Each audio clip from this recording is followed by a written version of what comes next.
Hello students, today we are going to discuss the topic wall of alimentary canal, class 11th biology. Alimentary canal, it is the part of our digestive system which start from mouth and ends to the anus. So this alimentary canal has four layers: serosa, muscularis, submucosa and mucosa. We can learn these four layers very easily. First word SMSM. So by this word we can learn all these four layers: serosa, muscularis, submucosa and mucosa. That is the diagram of alimentary canal showing all the layers. So that is very clear. The first outermost layer is serosa and innermost layer is mucosa. So that is the outermost layer and that is the innermost layer. This outermost layer serosa, it is made up of mesothelium plus connective tissue.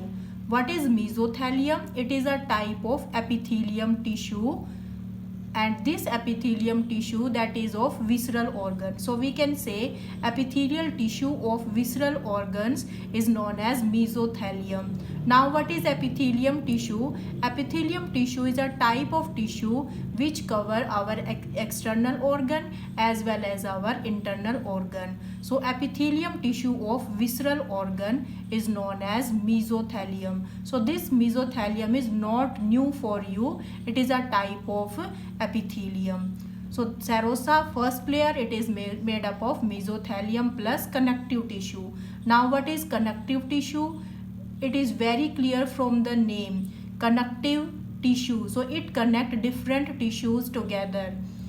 Second is known as the muscularis. So this muscularis layer have the two layers, outer layer and the inner layer. So the outer layer, that is made up of longitudinal muscle, and the inner layer, it is made up of the inner circular muscles. You can see there are the round bubbles. So that is the outer layer of muscularis and that is the inner layer of muscularis. So muscularis word is related to our muscles. So there are the three types of muscles.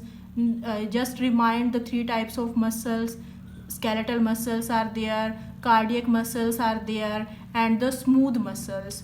So smooth muscles, these muscles are present in our internal organs, and these muscles are involuntary in action. So this muscularis, it is made up of smooth muscles.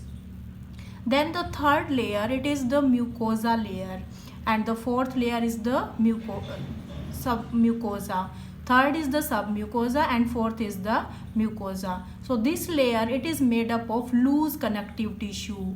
Example of loose connective tissue like areolar tissue. So in this submucosa layer, different nerves, blood and lymph vessels are also present, and this submucosa layer give rise to glands of duodenum.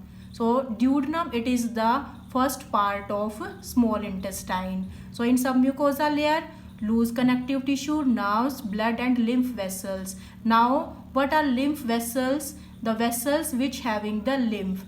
Now what is the definition of lymph? It is also known as tissue fluid. When the blood escape from the surface of blood capillaries, then it come in contact with the tissue and known as tissue fluid or lymph. Then the fourth layer, mucosa. This layer give rise to the villi of intestine and the rogae of stomach. We can say the villi of intestine and the rogae of stomach. So this mucosa having the villi. So these villi, these are the finger-like projection of our intestine, and these villi also have some microscopic structures, and these microscopic structure further increase the surface area of the villi for absorption of food, and these are known as microvilli. So these microvilli, these are the further, you can say, the development of the villi for the absorption of the food. So we can say mucosa of our intestine give rise to villi, and mucosa of stomach give rise to rogae.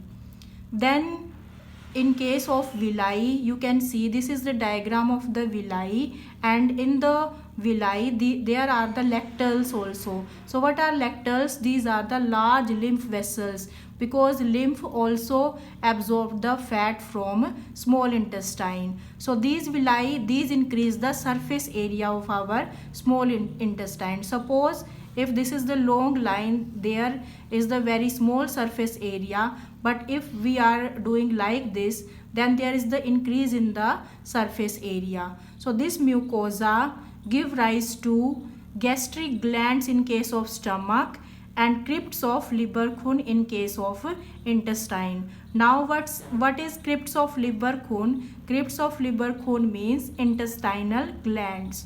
So the fourth layer, that is very important, this layer give rise to villi in case of intestine, rogae in case of stomach, and gastric glands in case of stomach also, and crypts of Lieberkühn in case of intestine. So there are also the some blood capillaries that is attached to the lacteals. So that is about the wall of alimentary canal. Thank you.